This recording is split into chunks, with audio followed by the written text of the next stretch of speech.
Olá pessoal, boa noite, espero que todos estejam bem. Nós vamos falar sobre a terapia infantil, a análise comportamental.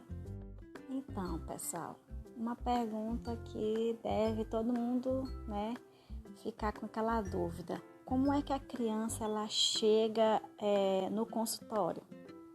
Fica aquela pergunta, como é que isso acontece? Então, pessoal, normalmente não é ela que solicita ou percebe que precisa da terapia, que precise conversar com o psicólogo.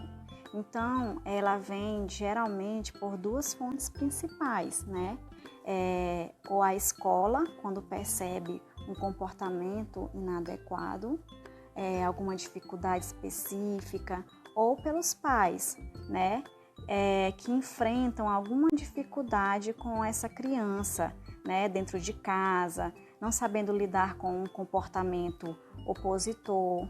Então, às vezes, a criança está com ciúme daquele irmãozinho dela mais novo, E os pais eles não sabem lidar com isso.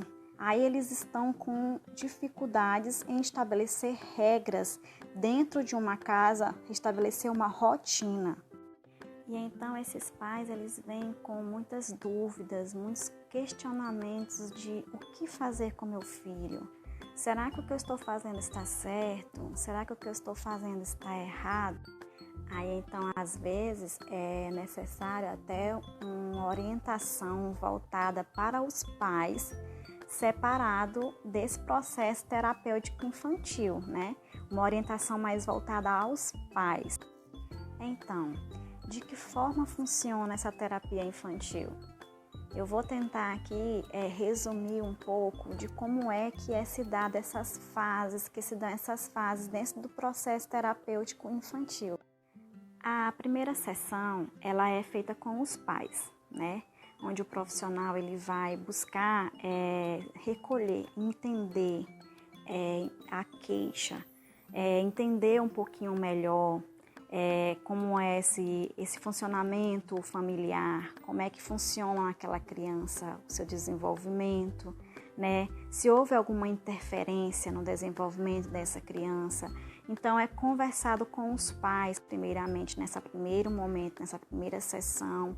É feita uma entrevista com os pais, onde eles vão dizer como é que aquela criança ela se comporta, quais são as principais queixas, se há algum problema no desenvolvimento, nas cognições dessa criança. Então, essa é a primeira fase da terapia infantil. Então, nesse primeiro momento, o profissional busca entender um pouco mais sobre a questão familiar, com os pais. É feita uma anamnese, onde se pergunta do que a criança gosta mais de brincar, o que ela gosta mais de fazer no dia a dia, se ela é uma criança que ela gosta de se comunicar mais através de brincadeiras, ou realmente ela gosta de dialogar, ela gosta de conversar, É feita toda uma anamnese com os pais para saber um pouco mais dessa criança, de como ela se comporta no dia a dia, o que ela mais gosta de fazer. Então, essa primeira fase ela é muito importante para que a gente possa estar conhecendo a criança, o paciente. E tudo isso é de extrema importância para o andamento da segunda sessão, E então, na segunda sessão, já é com a criança, É onde o profissional, ele procura conversar com essa criança. Ele procura saber se ela entende o porquê que ela está ali, se ela percebe que ela está ali conversando com um profissional, com um psicólogo, Se ela consegue perceber o que está acontecendo naquele momento. Então, esse é o momento de contato com a criança. Então, esse é um momento muito especial, Que é um momento dessa sessão onde vai ser formado um vínculo dessa criança com o psicólogo.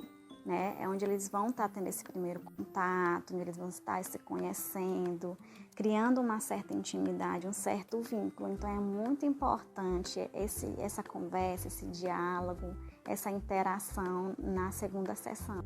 E aí então, né, após essa primeira explicação, onde o profissional vai tentar entender o que aquela criança está fazendo ali mesmo ou não, tentar entender o que seriam essas queixas, o porquê dessas queixas. Aí passa para a fase das brincadeiras.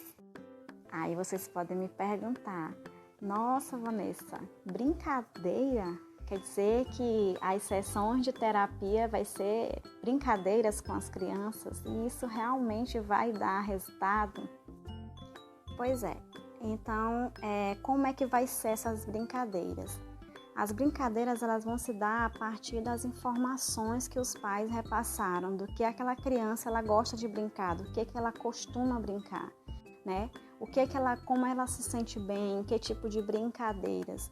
Então, aí a gente já pega aquela primeira parte lá da importância daquela anamnese que a gente fez com os pais para já aplicar nessa parte das brincadeiras. A terapia infantil, pessoal, ela é feita de uma forma bem lúdica, né? Então, é trabalhado nessa terapia infantil um novo repertório comportamental, né? Através dessas brincadeiras. Através dessas brincadeiras, esse repertório ele é reformulado, né? Esse repertório comportamental, né? E isso acontece para quê? Para que seja amenizado esses comportamentos, né? Essas dificuldades que foram percebidas pelos pais, pela escola e pelo próprio profissional. Então, existe uma forma toda especial de trabalhar esse repertório comportamental, com essa forma lúdica, né? Durante todo esse processo da terapia com a criança, né? Então, logo mais a gente vai estar apresentando, né? Um estudo de caso, onde vai estar envolvendo uma análise funcional do comportamento na avaliação e na terapia infantil. Então, a gente já vai estar apresentando esse estudo de caso para estar encerrando com esse exemplo, né, para que fique mais fixado para você como é que funciona a terapia infantil na análise comportamental.